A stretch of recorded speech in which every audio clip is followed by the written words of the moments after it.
다양하거든요. 지금 네네. 정말 버블이 껴있는 상황이다. 네네. 많이 올랐다. 네네. 그리고 앞으로 인구가 줄 것이기 때문에 떨어질 수밖에 없다. 네네. 어떻게 보시나요? 국내 부동산 현 주소.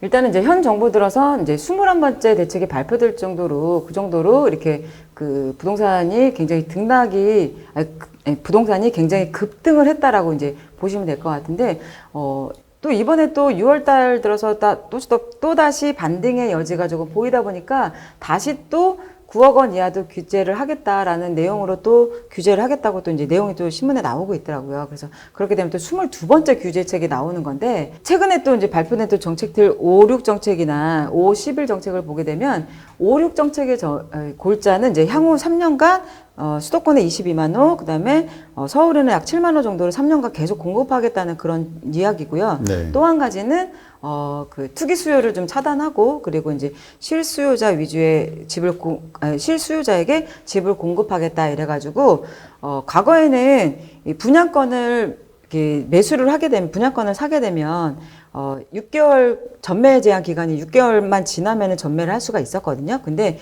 이게 워낙 청약 시장이 과열되고 소득 수준이 높아지는데 신축 아파트는 별로 없다 보니까 이게 신축 아파트면은 뭐 무슨 강아지 집도 오른다 막 이런 식의 이야기가 있을 정도로 새 집이면 너무 많이 오르니까 이거를 이제 규제하기 위해서 뭐 성장관리권역, 그다음에 과밀억제권역, 그다음에 지방광역시 도시 지역에 있는 그런 민간택지에서 개발해서 공급하는 아파트들은 다 소유권 이전 등기 시까지 분양권 전매 제한을 강화하겠다 이렇게 발표했거든요. 근데 이걸 보면은 그냥 분양권만 전매 제한을 강화하는 거로 느껴지지만 실제로 세부적으로 들어가서 보면은 법인으로 설립해가지고 뭐 자식한테 증여한다거나 매매한다거나 이렇게 해갖고 세금을 탈루하거나 분양권을 매수하는 경우들이 많기 때문에 그런 것들을 막기 위한 제도라고 저는 이렇게 생각을 하고 있어요.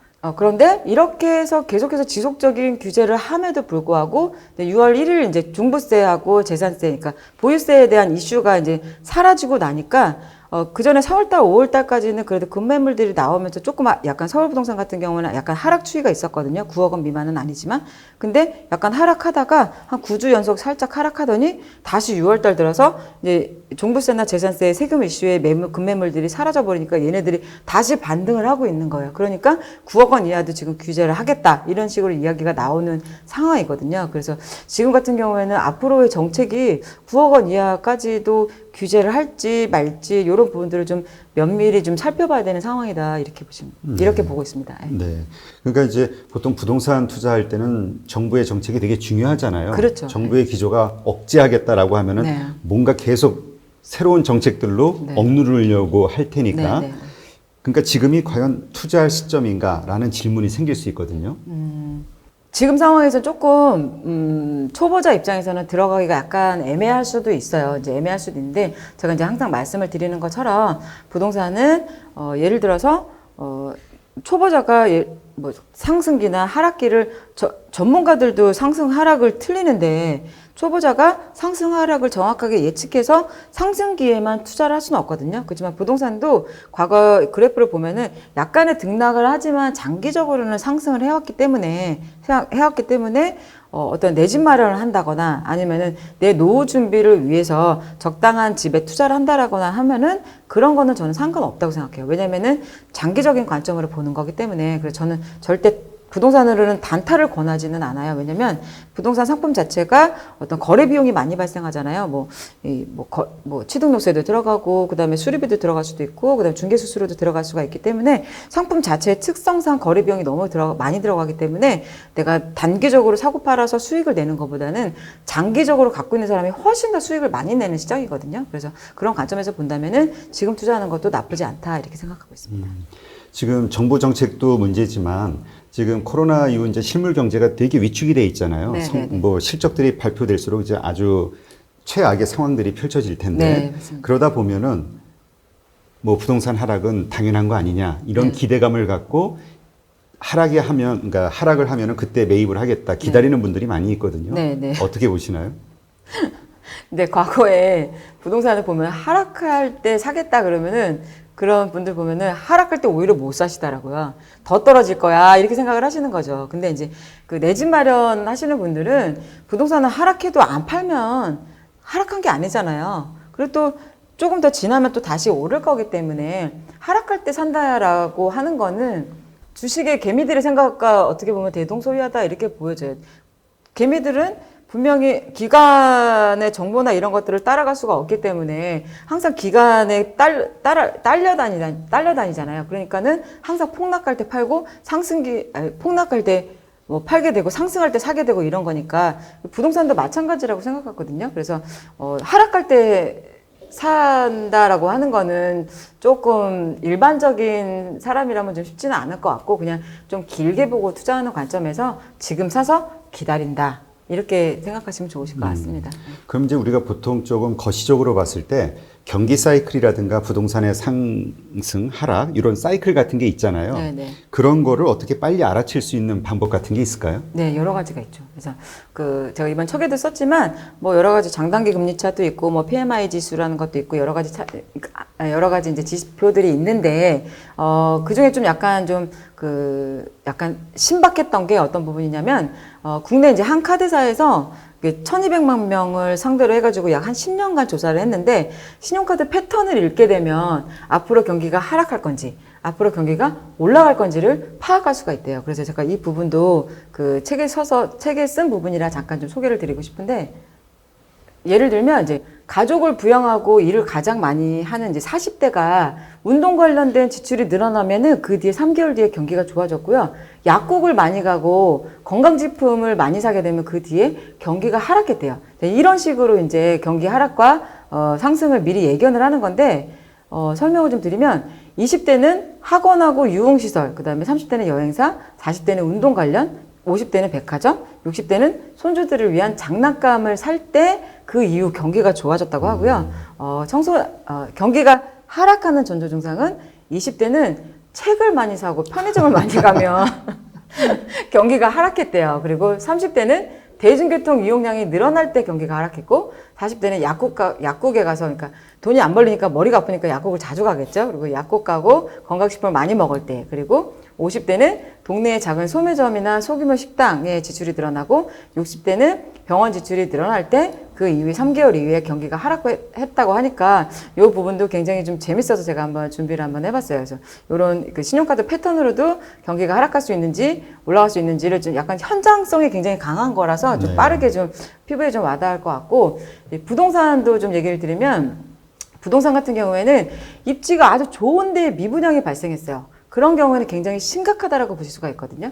누가 봐도 A급 용지인데 청약 경쟁률이 저조하거나 아니면은 미달이야. 이런 경우에는 부동산이 한동안 암흑기가 올 수 있다. 이렇게 판단을 하시면 좋을 것 같고요. 그리고 주변에 이제 공급이 없는데도 전세 매물이 쌓여 있거나 매물이 계속해서 쌓여 있거나 이런 경우에도 부동산이 장기적으로 좀 하락할 수 있다라는 전조 증상이라고 이렇게 보시면 될 것 같고요. 그리고 그래서 정리를 하게 되면 청약 경쟁률이나 또 미분양 지수가 청약 경쟁률이 저조해지거나 그다음에 미분양이 늘어나거나 그리고 기존 아파트, 구축 아파트의 거래가 뜸해지거나 그다음에 향후 공급량을 체크하는 것으로 부동산의 하락을 미리 예견을 할 수 있으니까 이런 경우에는 매수를 할 것인지 매도를 할 것인지를 결정을 하실 수가 있어요. 그래서 부동산 경기는 제가 앞서 말씀드린 것처럼 예상을 해보시면 좋으실 것 같고 전반적인 경기는 신용카드 소비 패턴으로도 좀 미리 좀 예상을 하실 수가 있을 것 같습니다. 네.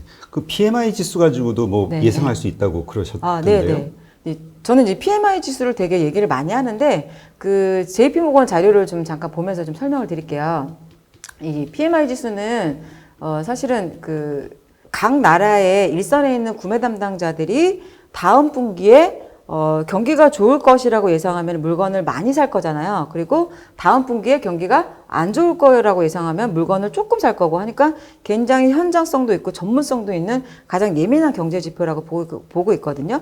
이 지표가 50 이상이면은 경기 확장 국면을 얘기하는 거고 50으로 점점 내려가게 되면 경기가 이제 축소되고 있다라고 이제 판단하고 있는데 이게 이제 이 PMI 지수를 보게 되더라도 각 나라의 경제 상황에 대입해서 보게 되면 굉장히 정확하게 맞아떨어지는 부분이 있거든요. 그래서 2011년도 그리스에서 재정 위기가 있었을 때 보게 되면 표를 보시면 위에가 그 선진국이고 밑에가 신흥국인데 초록색은 좋은 거고 노란색은 중간인 거고 빨간색은 안 좋은 건데 지금 현재 보면은 선진국들이 대부분 지수가 되게 좋다고 보고 있고, 그 다음에, 신흥국들은 약간 좀 별로 안 좋다, 이렇게 보여지는데, 색깔만 보더라도, 그리스에 한번 대입해서 얘기를 드리면, 그리스 같은 경우 2011년도 재정 위기가 있었잖아요. 근데 그 전부터도 계속 빨간 상태잖아요. 그러다 보니까 그리스에 있는 현장의 구매 담당자들이 우리나라 경기가 앞으로도 계속 안 좋겠다라고 미리 예견하고 있었다라는 거죠. 그래서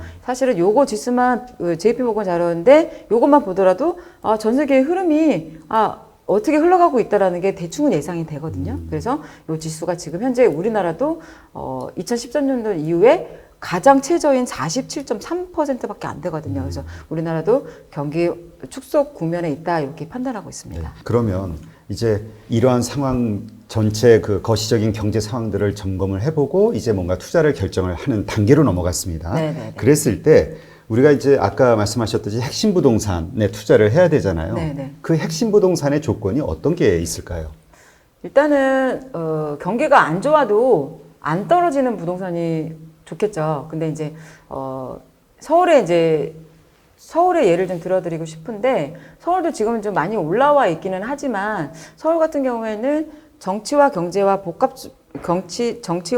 복합적으로 공존하는 도시잖아요. 근데 전 세계적으로 봤을 때도 경제 중심의 도시가 정치 중심의 도시보다 훨씬 더 가격이 아파트 집값과 주택의 가격이 훨씬 더 비싸잖아요. 그래서 중국 같은 경우에도 상해가 더 비싸잖아요. 베이징보다. 네, 그렇죠. 그리고 미국도 워싱턴보다는 뉴욕이 훨씬 비싸고. 근데 우리나라는 서울은 경제와 정치가 같이 공존하는 도시이기 때문에 대체할 도시가 없거든요. 당연히 우리나라의 그 서울에 있는 부동산 가격은 좀 더 장기적으로 봤을 때 더 올라갈 수밖에 없는데 지금 우리나라 그 강남의 집값이 뭐 평당 1억이라고 비싸다고 하지만 뭐 중국의 광저우는 평당 2억이 넘어가고 이런 식이거든요. 홍콩 같은 경우에는 거의 2억 가까이 되고 하니까 우리나라는 다른 선진국의 핵심 중심 도시의 가격에 비하면은 아직은 또 그렇게 비싼 편은 아니다 이렇게 판단하고 있습니다. 네. 네.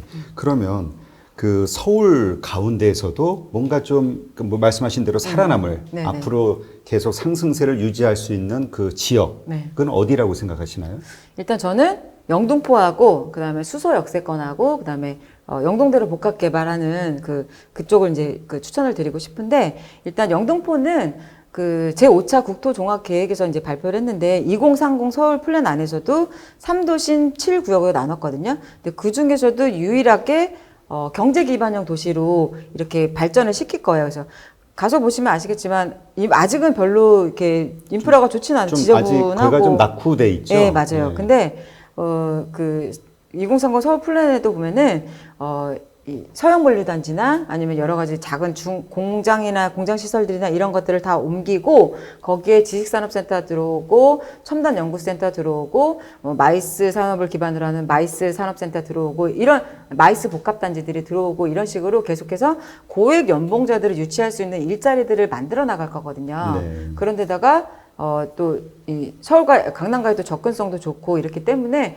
서울은 영등포 같은 경우에는 여의도하고 합쳐져 가지고 아직은 영등포는 아직은 저평가는 되어 있지만 이게 왜냐면 똑같이 청량리하고 영등포 같이 개발했는데 그 두 군데에 둘 다 집장촌이 있거든요.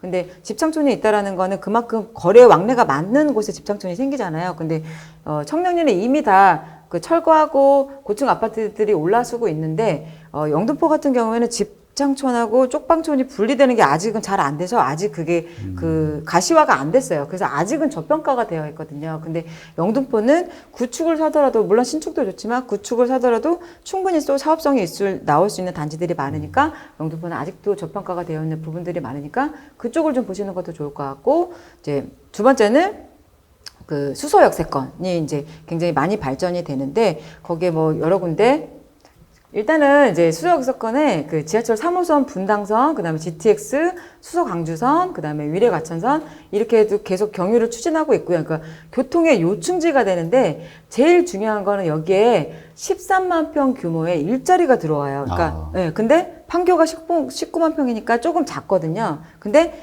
고밀도로 개발이 된다는 거예요. 그래서 8만 개 정도의 일자리가 생기거든요. 그러면은 3인 가구를 했을 때 38에 24 하면은 24만 명 정도가 수서 역세권을 중심으로 거점으로 생활하는 인구가 늘어난다는 이야기거든요. 그러면 그쪽이 아직은 서울에서는 강남에서는 외곽 지역이라서 조금 저렴한 데들이 있거든요. 그렇지만 수서 역세권에 일자리가 8만 개가 들어오게 되면 뭐 신세계백화점이 들어온다는 얘기는 있는데 이건 확정된 건 아니거든요. 네, 8만 개 일자리가 들어오게 되고 고액 연봉자들이 들어올 거기 때문에 그쪽 인근들이 많이 발전할 거다 이렇게 보고 있습니다. 네, 그렇군요. 우리가 보통 인구의 이동에 따라서 뭔가 네. 그 성장 지역을 알 수 있다 이런 네. 얘기가 있잖아요. 네, 네, 네. 그게 어떻게 그렇게 알 수 있는 거죠? 요새는 이제 과거에는 이제 엑셀 그 국민은행 시계열 자료를 매월 이렇게 발표를 하는데 거기 들어가면 한 60개 정도 통계가 있어요. 뭐 매매 거래 뭐 그다음에 전세 뭐 증감도 뭐 가격이 올라가는지 내려가는지 정말 세밀한 디테일한 그런 자료들을 거기 가서 다 확인해서 그거를 끌어다가 삽입해가지고 그래프로 그리면은 어느 정도 시장의 흐름을 이렇게 유출할 수가 있었는데 지금은 그렇게 할 필요가 없어요. 왜냐면 프롭테크가 개발이 됐잖아요. 그래서 그런 빅데이터를 통해서 모든 걸 다 분석을 해가지고 프롭테크 사이트에서 무료로 다 공짜로 다 제공을 해주거든요. 이게 굉장히 좋은 세상인 거죠. 그러니까 엑셀로 머리 아프게 다 그런 걸 정리할 필요가 없이 내가 괜찮은 사이트, 뭐 부동산 지인이나 뭐 호객노노 이런 데 사이트 하나만 제대로 검색해도 전국적인 흐름을 다 알 수가 있고 부동산의 흐름을 이제 읽을 수가 있는 시대거든요. 그래서 저는 주로 이제 부동산 지인의 그 사이트를 주로 이용을 하는데 부동산 지인 사이트를 들어가시게 되면 빅데이터 지도에 전출입을 클릭을 하시면 이런 지도가 나와요. 네. 이런 지도가 나오는데 여기서 보시게 되면은 충남, 그다음에 세종, 충북, 경기도, 그다음에 여기 이제 지도를 보시게 되면 순인구 이동을 살펴볼 수가 있거든요. 그래서 혁신도시하고 세종시 입주가 시작된 이후에 지역별로 조금씩 줄어드는 모습은 보였지만 입주가 마무리된 시점에서는 다시 또 증가하기 시작했어요. 그래서 수도권 같은 경우에는 대체 불가 지역이다. 모든 산업들이 수도권을 중심으로 적을 뒀을 때 산업이 더 확장될 수 있는 부분들이 있기 때문에 수도권은 좀 대체 불가 지역인데 이런 인구 이동이 되는 부분들을 이런 부동산 지인 들어가서 사이트에서도 확인을 할 수가 있어요. 네. 그러니까 무료로 얼마든지 그렇죠. 이렇게 저렇게 네. 자료를 보면서 체크할 그렇죠. 수 있다는 얘기인 네네. 거죠. 네. 네. 그리고 여기 사이트에 들어가시게 되면은 전국 아파트 수요량과 입주량도 확인을 할 수가 있거든요. 그래서 빅데이터를 다 끌어 모아갖고 여기다 정리를 해놓은 건데 2019년, 2021년, 2019년, 2020년, 2021년, 2022년인데 여기도 전국적으로 전국, 서울, 경기도, 인천 이런 식으로 해가지고 그 아파트의 입주량과 공급량과 수요량 대비했을 때 초과인지 그 해에 아니면 적정인지 아니면은 부족한지 이런 것들을 다 제공을 해주고 있기 때문에 이것만 보더라도 서울은 2022년 가면 부족하겠구나 이런 것들 전국적인 흐름을 다 읽을 수가 있으니까 기본적으로 이 부동산 지인 사이트 정도는 알고 계시면 굉장히 부동산 투자하시는 데 도움이 되실 것 같아요. 네. 그러면 우리가 보통 이 입지 분석을 네. 잘 해야 되잖아요. 네네네. 크게 봐서는 지역도 중요하지만 그 지역에 있어도 뭔가 괜찮은 그 입지 조건에 맞는 곳을 찾아야 되니까 그래서 보통 나왔던 이해가 직주 근접이니 뭐 이런 네. 말들이 있었잖아요. 네네네. 근데 지금 코로나 이후로 이게 뭐 재택근무니 뭐니 해가면서 이제는 직장과 집이 좀 멀어도 된다 이런 새로운 이야기도 나오고 있는데 네, 맞습니다. 이 입지 분석 같은 경우는 어떻게 하는 게 좋은가요? 그러니까 뭐 네이버에서 워낙 또 많은 것들을 또 제공을 해주니까 사실은 지금 정보의 홍수 속에 살고 있기 때문에 내가 조금만 시간만 들이면 웬만한 정보는 다 노출이 되어 있거든요. 그래서 입지 분석도 내가 옛날처럼 굳이 임장을 가지 않아도 컴퓨터 지도를 통해서 다 하실 수가 있어요. 그래서 제가 한번 자료를 준비를 해봤는데 네이버 지도에 들어가시게 되면 지적도를 볼 수가 있거든요.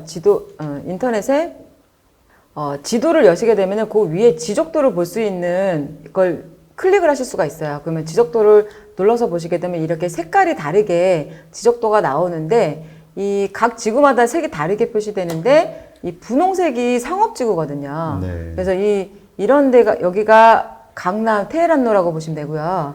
이쪽이 여의도, 그 다음에 이쪽이 종로 쪽이거든요. 그래서 이쪽을 중심으로 상업지구가 발달이 됐다라는 거를 색깔로 또 지적도로도 보실 수가 있어요. 그래서 이쪽 위주가 발달된 도시겠구나라는 걸 딱 트라이앵글이 딱 확인이 되잖아요. 그렇죠? 네. 그러니까 이렇게 해서 지적도로 상업지구를 확인을 하실 수가 있고요. 요거는 이제 전주시의 지적도인데 여기 보시게 되면은 그 상업지구가 여기도 여러 군데 분포가 되어 있잖아요. 근데 여기 보시면은 모양이 이렇게 삐뚤빼뚤한 데들 있잖아요. 이런 데들은 이제 거의 구도심이라고 보시면 되시고, 근데 이렇게 네모 반듯한데 이런 데들 같은 경우에는 혁신도시나 택지개발지구로 만들어진 도시다 이렇게 보실 수가 있어요. 이런 지도를 가지고도. 그래서 사람들은 이제 보통 이제 구도심보다는 이제 신도시를 선호하니까 택지개발지구를 선호하니까 이런 지도를 통해서 이쪽이 굳이 견주를 가서 다 훑어보지 않더라도 이쪽이 택지개발지구겠구나라는 걸 이제 파악을 하실 수가 있죠. 그래서 기본적으로 지적도 보시는 방법은 꼭 아셔야 되고요. 다음에는 이제 일반 지도 보는 건데 일반 지도를 보시게 되면은 이건 이제 천안시의 일반 지도거든요. 그래서 그 지적도를 통해서 먼저 이제 큰 맥락을 짚어보고 우리가 이제 그 일반 지도를 보시게 되면은 4차선 도로는 노란색으로 표시가 되어 있고 이 도로가 반듯하거나 아니면 4차선 도로 안에 소도로가 반듯하게 되어 있다면은 계약 도시로 개발된 곳이라고 보시면 됩니다. 그래서 그 지도에 보이시는 곳 쪽에 왼쪽이 불당신도시고 그 다음에 더 확대해서 보면은 길이 반듯하게 나 있는 것을 확인할 수가 있는데 이러한 부분들을 통해서 계획 신도시구나 불당 신도시가 계획 신도시구나라는 거를 확인을 하실 수가 있어요. 그리고 또 여기서 이 일반 지도를 통해서 들어가시게 되면은 이 일반 지도를 통해서 들어가시게 되면은 내 일자리하고 역과의 거리도 이제 확인을 하실 수가 있는데 자를 통해 가지고 자를 누르고 커서를 이동을 해 가지고 거리도 확인을 하실 수가 있거든요. 네. 그리고 학원가가 근처에 있는지 인근 편의시설까지도 병원, 학원, 마트 이런 게 거리가 얼마나 되고 어디에 분포되어 있는 것까지도 다 일반 지도에서 다 확인을 하실 수가 있으니까 지적도하고 일반 지도 보시는 방법만 조금만 배우시게 되면은 웬만한 그 동네에 어떻게 어디가 중심가고 어디가 택지개발지구고 어디가 학원이 많고 이런 것들 어디가 마트가 가깝고 이런 것들 다 확인할 수가 있으니까 기본적으로 이런 것들을 검색을 해본 다음에 직접 부동산을 보러 가는 임장을 하러 가시는 게 좋을 것 같습니다. 네. 그러니까 이제 지식만 있으면 네네. 멀리 돌아다니지 않고도 그냥 앉아서 모든 걸 다 확인할 그렇죠. 수 있는 그것도 공짜로 네네네네. 정보들을 활용할 수 네. 있는 좋은 세상이네요. 네네. 그리고 위성 사진으로 보면은 여기가 산인지 논인지도 다 나오고요. 그리고 로드뷰를 보시게 되면 그 동네 거리도 다 나와요. 네. 그러니까 그런 것들을 미리 통해서 확인을 한 다음에 기본적으로 입지 분석은 다 해놓고 그리고 이제 임장을 가셔서 직접 부동산을 보시는 게 가장 좀 현명한 방법인 것 같아요. 네. 그러니까 결국 이제 정말 부자가 되고 싶다라는 그 마음만 있으면 네. 그리고 행동만 한다면 그 주변 여건은 정말 편리하게 모든 게 다 준비가 돼 있는 그런 세상에 우리가 살고 있는 거네요. 네, 맞습니다. 네. 네. 위기를 기회로 바꾸는 부의 공시 저자님이신 이지윤 작가님과 어떻게 우리 일반인들도 부자가 될 수 있는 다양한 방법들을 활용할 수 있는지에 대해서 살펴보는 그런 시간을 가졌습니다. 좋은 시간 네네. 감사드리고요. 더 큰 부자가 되시기를 응원하겠습니다. 네네, 알겠습니다. 고맙습니다. 네, 감사합니다.